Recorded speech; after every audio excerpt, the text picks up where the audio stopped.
چہرہ مسکراتا دیکھ کر دل جھوم۔ بسم اللہ الرحمن الرحیم، الحمد للہ رب العالمین، والصلاة والسلام علی اشرف المرسلین محمد وعلی آلہ وصحبہ اجمعین، اما بعد، اعوذ باللہ من الشیطان الرجیم، بسم اللہ الرحمن الرحیم۔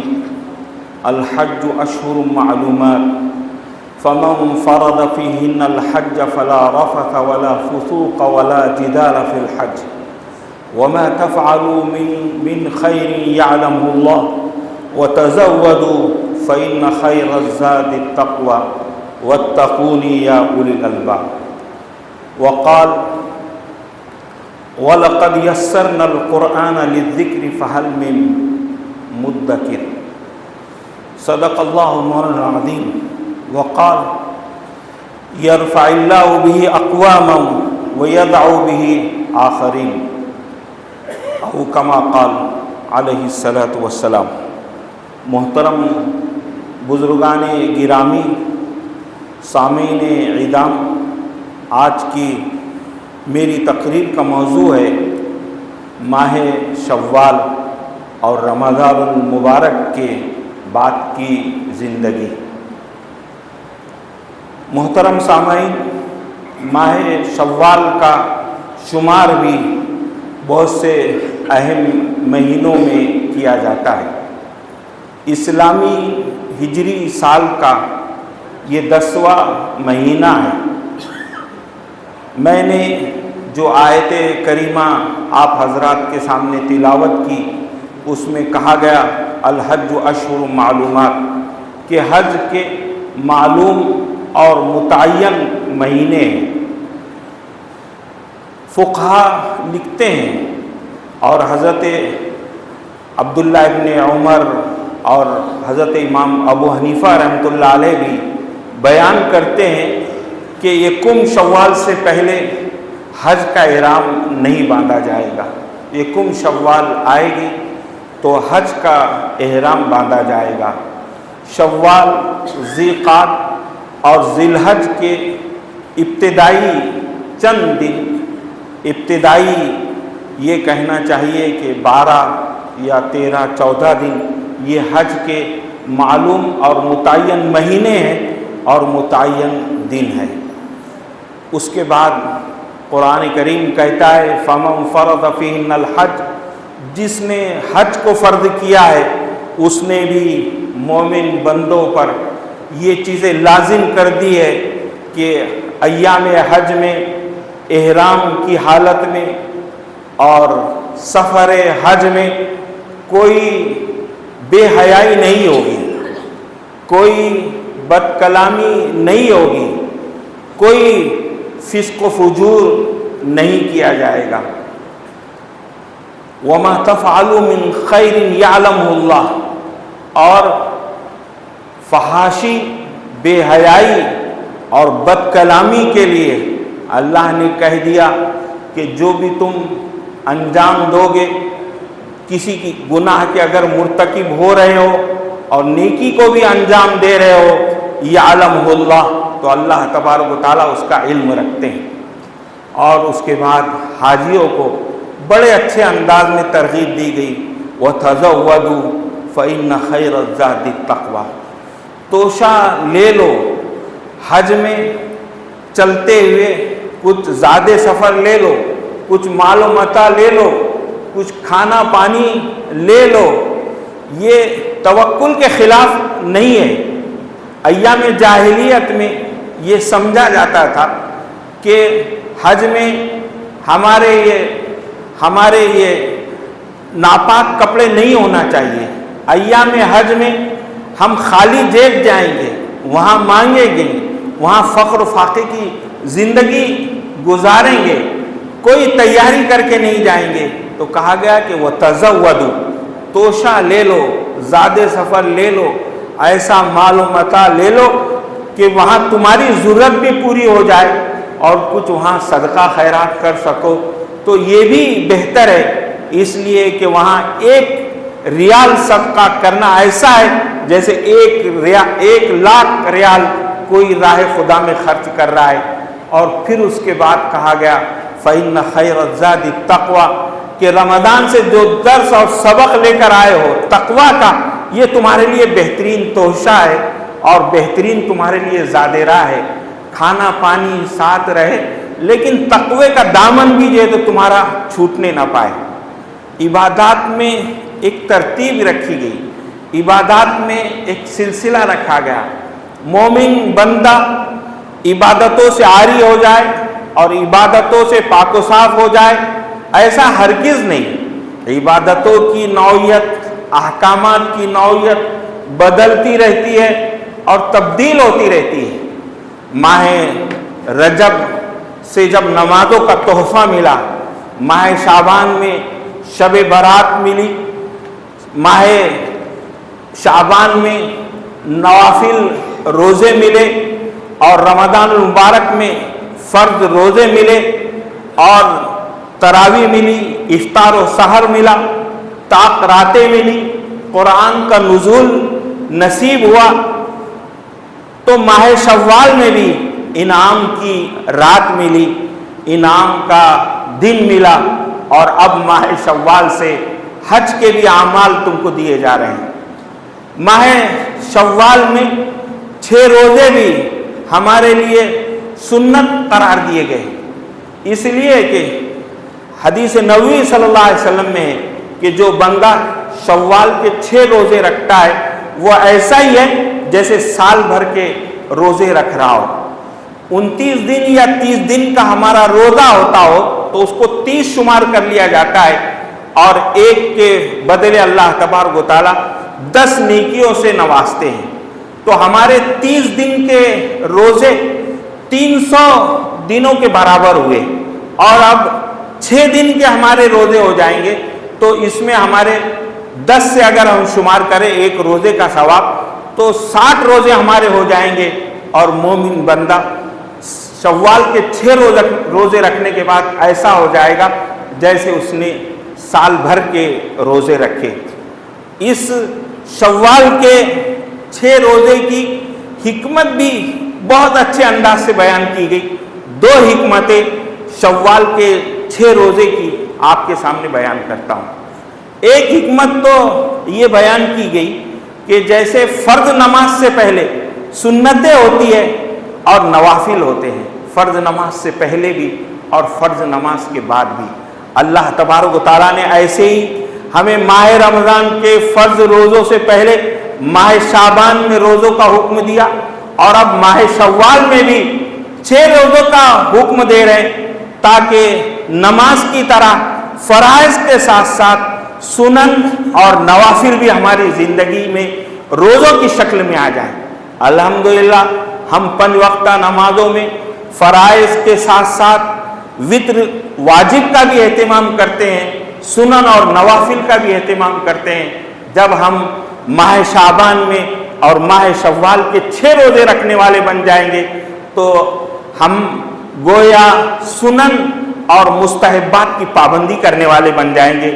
ایک حکمت تو شوال کے 6 روزوں کی یہ بیان کی گئی اور دوسری حکمت یہ بیان کی گئی کہ فرائض میں اور واجبات میں کمی اور کوتاہی کو اللہ تبارک و تعالیٰ سنن اور مستحبات سے اور نوافل سے اللہ تبارک و تعالیٰ پر کرتے ہیں. فرض نمازوں میں جب کمی ہوگی تو ہماری سنت نمازوں کو دیکھا جائے گا، ہماری نفل نمازوں کو دیکھا جائے گا اور سنتوں کی بنیاد پر اور ہماری نوافل کی بنیاد پر فرض نمازوں کا کوٹا جو ہے تو مکمل کیا جائے گا.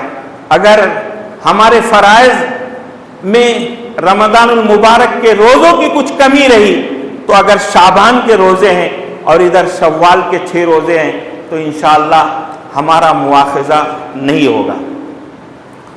ایک حکمت یہ بھی بیان کی گئی کہ ماہ شوال میں انسان کھانے کی طرف زیادہ دوڑتا ہے، فطری اعتبار سے اس کا ذہن اور دماغ یہ کام کرتا ہے کہ میں نے ماہ رمضان میں روزہ رکھا اس لیے اب اچھی چیزیں کھا لوں اور اپنے دسترخوان کو سجا لوں اس لیے شوال کے 6 روزے مشروع کیے گئے اور جاری کیے گئے کہ ہم کھانے کے طرف لپکے نہیں، بلکہ ماہ شوال میں بھی روزہ ہمارے مد نظر رہے اور روزہ جو ہے تو ہمارے سامنے رہے۔ اس لیے ماہ شوال کے 6 روزوں کا ہمیں اہتمام کرنا چاہیے اور اللہ ہمیں ان 6 روزوں کا اہتمام کرنے والا بنائے۔ جو یہ کہا جاتا ہے کہ صاحب لگاتار ماہ شوال کے 6 روزے رکھنا ضروری ہے، ایسی کوئی قید نہیں ہے، ایسا کوئی فقہی مسئلہ نہیں ہے۔ پورے ماہ شوال میں 6 روزے ناغا کر کے یا لگاتار جس طرح سہولت سے ہو سکتے ہیں ہم ماہ شوال کے روزے رکھ سکتے ہیں۔ امت مسلمہ کے افراد اور بہت سی خواتین الحمدللہ پیر اور جمعرات کے روزوں کا بھی اہتمام کرتی ہے۔ اگر وہ پیر اور جمعرات میں ان ماہ شوال کے روزوں کو رکھ لے تو پیر جمعرات کے روزوں کا بھی ثواب حاصل ہو جائے گا اور ماہ شوال کے 6 روزوں کا بھی ثواب حاصل ہو جائے گا۔ حج کا عمل ہماری طرف متوجہ ہو رہا ہے۔ حاجیوں کے قافلے ہمارے شہر سے اور ہمارے علاقے سے بلکہ پوری دنیا سے مکہ مکرمہ کعبہ مشرفہ میں پہنچ رہے ہیں۔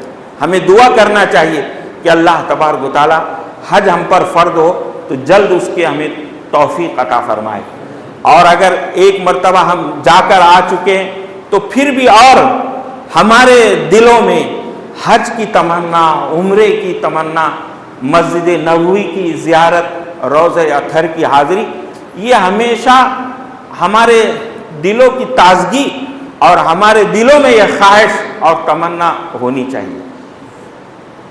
کعبہ مشرفہ کو اللہ تبارک و تعالیٰ نے انسانیت کی بقا کا، اس عالم کی بقا کا ذریعہ قرار دیا ہے۔ قرآن کریم کہتا ہے اعوذ باللہ من الشیطان الرجیم بسم اللہ الرحمن الرحیم جعل اللہ الکعبۃ البیت الحرام قیاما للناس والشہر الحرام والحج والقلائد۔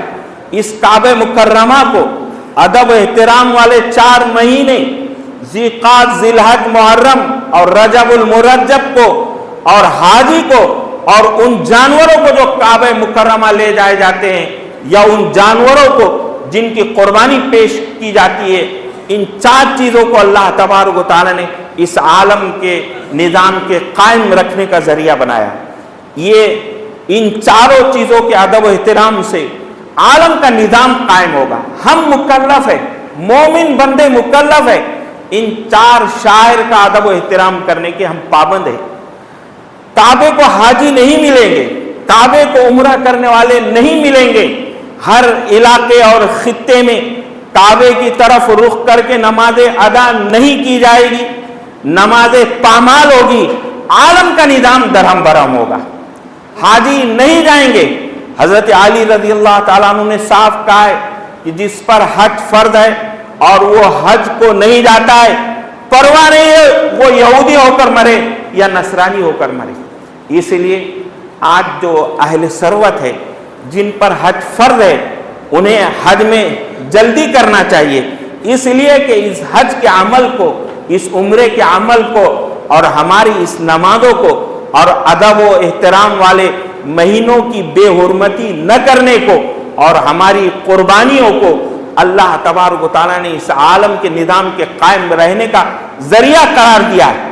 ہم یہ سوچتے ہیں کہ اس عالم کا نظام حکومتوں سے قائم ہوگا، اس عالم کا نظام درہم برہم ہوتا ہے جابر و ظالم حکمرانوں کی وجہ سے، یہ ہماری سوچ غلط ہے۔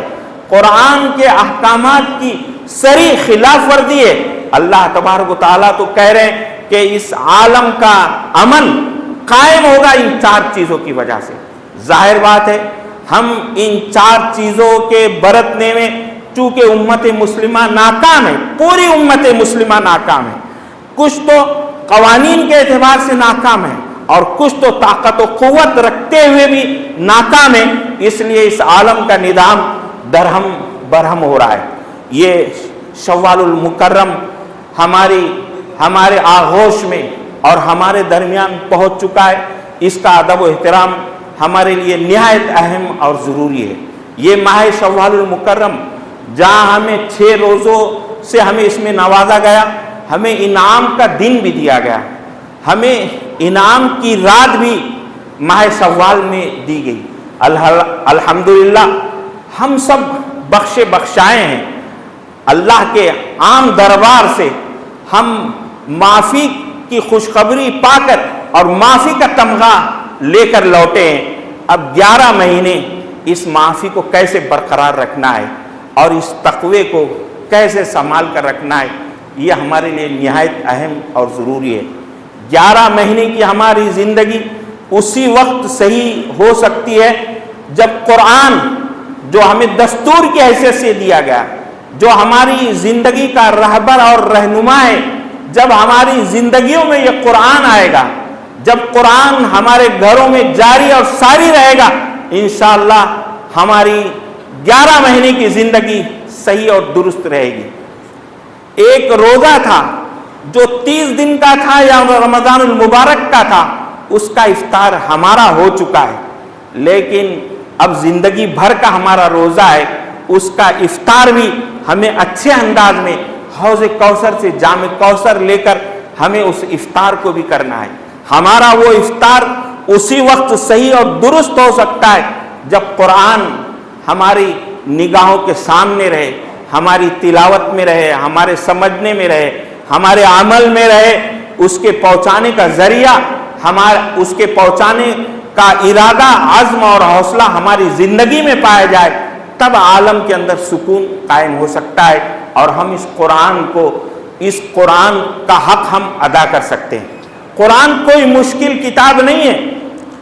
ایک سورت ہے جس میں 3 مرتبہ کہا گیا وَلَقَدْ يَسَّرْنَا الْقُرْآنَ لِلذِّكْرِ، ہم نے قرآن کو آسان کر دیا ہے، نصیحت کے لیے بھی آسان کر دیا ہے، یاد کرنے کے لیے بھی ہم نے قرآن کو آسان کر دیا ہے کوئی نصیحت حاصل کرنے والا، ہے کوئی اسے یاد کرنے والا، اس لیے ہم قرآن کریم کی طرف رجوع ہو جائیں۔ تمام معجزات وقتی تھے، وہ انبیاء کرام کے ساتھ رخصت ہو گئے، لیکن قرآن ایسا معجزہ ہے جو ہمیں ہمیشہ ہمیش کے لیے دیا گیا، اور امت مسلمہ اس کے پہنچانے کی امین بنائی گئی۔ جس دور میں قرآن کریم کا نزول شروع ہوا ہے وہ دور فصاحت و بلاغت کا تھا، وہ دور علم اور ترقی کا تھا۔ عرب حضرات اپنے آپ کو عرب اور دوسروں کو گونگا کہتے تھے، عجم کہتے تھے، گونگا کہتے تھے۔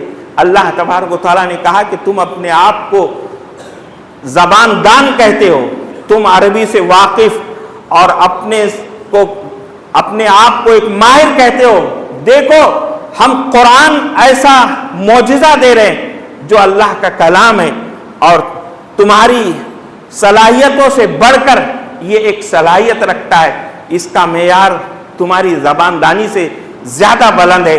اس لیے نبی امی صلی اللہ علیہ وسلم کے ذریعے امی امت کو یہ قرآن کریم دیا گیا۔ صاف کہا گیا اگر جنات اور انسان بھی اکٹھا ہو جائے تو اس قرآن کا مثل نہیں لا سکتے۔ پہلے 10 سورتوں سے چیلنج دیا گیا، پھر اس کے بعد ایک سورت سے کہا گیا کہ اس طرح لا کر بتاؤ۔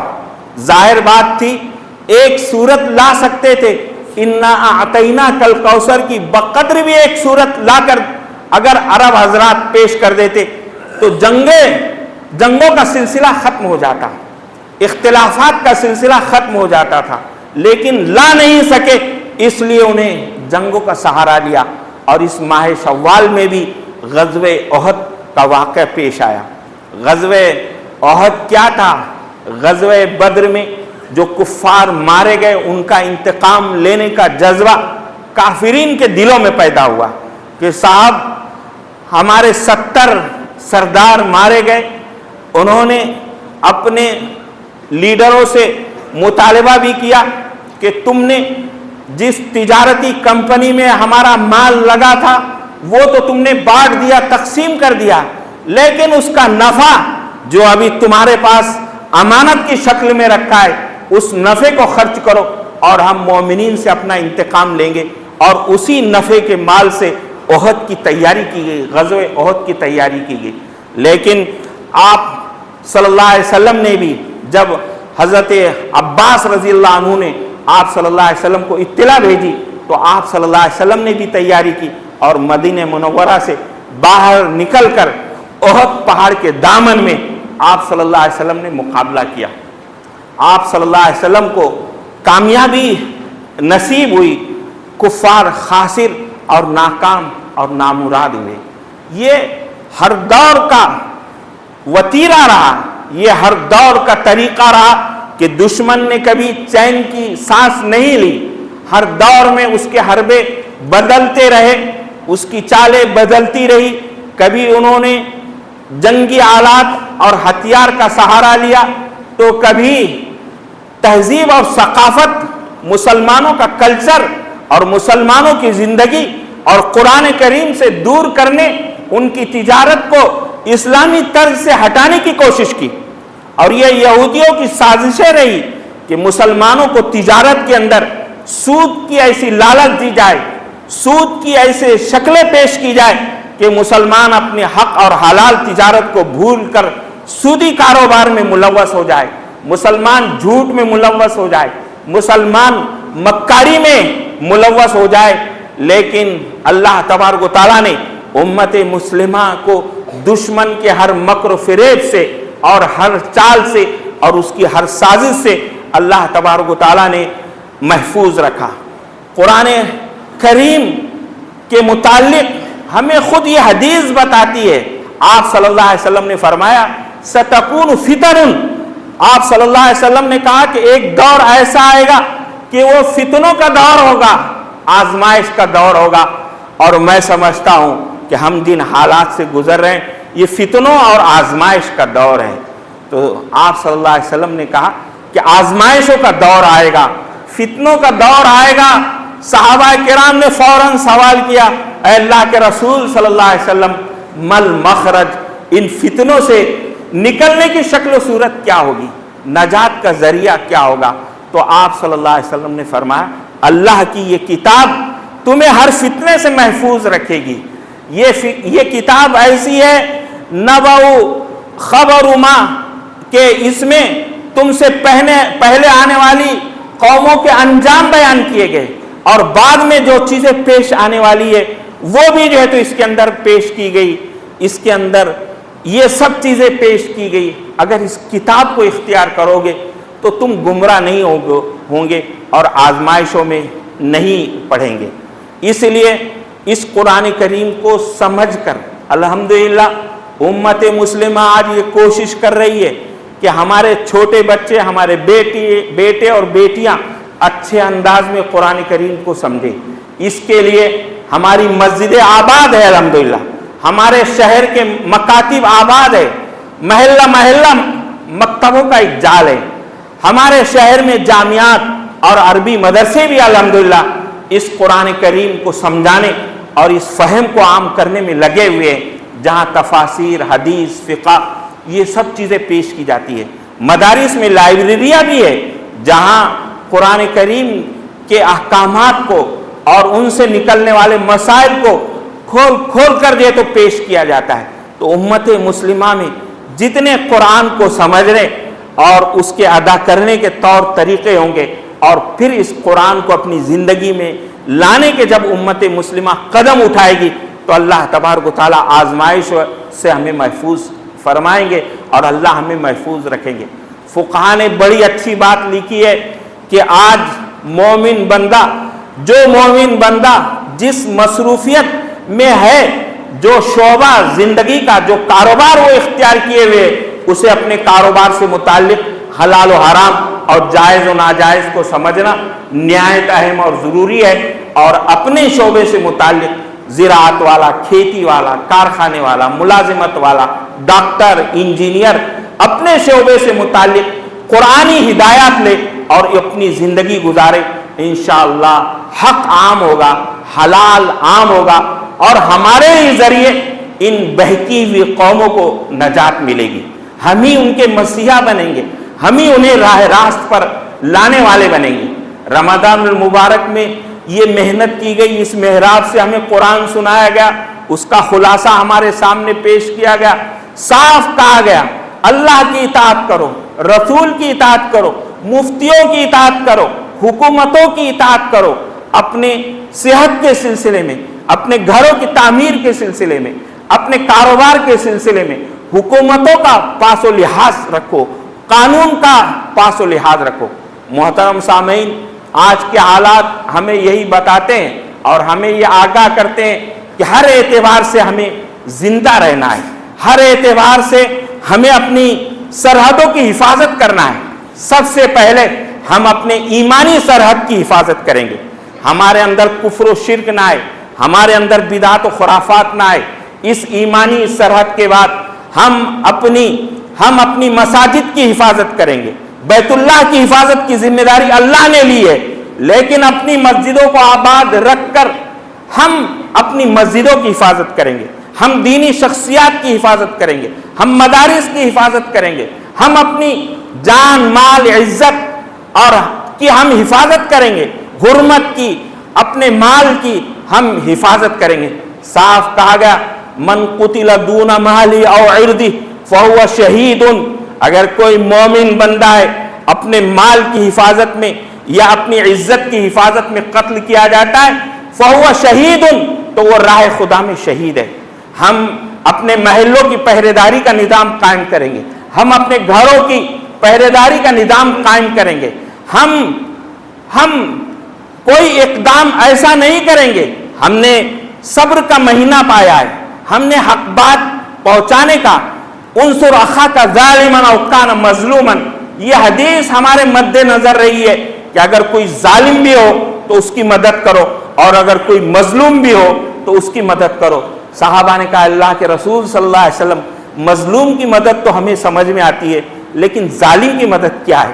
آپ صلی اللہ علیہ وسلم نے کہا ظالم کی مدد یہ ہے کہ اس کو اس کے ظلم سے روکو، اس کو بتاؤ یہ تیرا ظلم ہے، یہ تیری ذاتی ہے، تو انسانیت سے ہٹا ہوا ہے، تو راہ حق سے ہٹا ہوا ہے۔ محترم سامعین، آج کل دنیا کے حالات اور یہ سب اس کے متقاضی ہے کہ ہم اس پیغام کو بھولے ہوئے ہیں، ہم اس پیغام کو اگر رکھے ہوئے بھی ہیں تو صرف اپنی حد تک رکھے ہوئے، ہم اس کو نہیں پہنچا رہے ہیں۔ ہمیں قرآن کریم نے یہ درس اور سبق دیا ہے، اور ہمارے جو اعمال ہے جن کا ماہ شوال سے آغاز ہو رہا ہے، ہمارا حج ہو یا ہماری قربانیاں ہو یا ہمارے حج کے مہینے ہو یا ہمارے ادب و احترام والے مہینے ہو، یہ سب ہمیں ایک اچھا درس اور سبق دیتے ہیں۔ ان مہینوں میں کوئی بے حیائی ہم نہیں کریں گے، کوئی بد کلامی نہیں کریں گے، کوئی فسق و فجور کی ہم باتیں نہیں کریں گے، بے جا نعرے ہم نہیں لگائیں گے، بے جا ہم نہیں الجھیں گے۔ ہم اپنی طاقت اور قوت کا، چاہے ہمارا اپنی طاقت اور قوت ہمارے ووٹ کی شکل میں ہو، ہم اپنی ضمیر کی آواز پر ہم اسے جو ہے تو استعمال کریں گے۔ ہم کسی کے آلہ کار نہیں بنیں گے، ہم جو ہے تو بکاؤ مال نہیں بنیں گے۔ ہم جو صحیح فیصلہ ہو سکتا ہے عقل و دانش کی بنیاد پر، اہل خرد کی بنیاد پر، اہل عقل کی بنیاد پر ہم صحیح فیصلہ کریں گے۔ یہ ایک فیصلہ کن مرحلہ ہمارے سامنے ہے۔ بیت المقدس کی بازیابی کے حق میں ہم دعائیں کریں گے، ہم ان کے حق میں اچھی تمنائیں اور اچھا شغف اور اچھی محبت کا ہم اظہار کریں گے۔ الحمدللہ ماہ رمضان کو ہم نے بہت اچھا بتایا، ایک تقوی اور پرہیزگاری کا ایک بلند معیار ہمیں نصیب ہوا۔ اب 11 مہینے کی زندگی میں شادیوں کی خرافات میں، لہو و لعب میں، ناچ گانوں میں، شراب میں اور مستی میں اور فراٹوں میں اس پونجی کو اور اس سرمایہ کو ہمیں ضائع نہیں کرنا ہے، بلکہ اس کو سنبھال کر رکھنا ہے، اور آنے والی جو زندگی ہے اس میں ہمیں اس کے اندر اور اضافہ کرنا ہے۔ یہی چند گزارشات اور یہی چند کلمات آپ کی خدمت میں پیش کرتا ہوں، یہی دعا کرتا ہوں اور یہی تمنا کرتا ہوں کہ جس طرح ہم رمضان مبارک میں مطیع اور فرما بردار رہے، ہم نے حلال چیزوں کا روزہ رکھا، انشاءاللہ اس 11 مہینے کی زندگی میں بھی اور زندگی بھر بھی ہم حرام چیزوں کا روزہ رکھیں گے۔ اللہ ہمیں سمجھ عطا فرمائے اور امت مسلمہ کے ساتھ خیر اور بھلائی کا معاملہ فرمائے۔ وآخر دعوانا ان الحمدللہ رب العالمین۔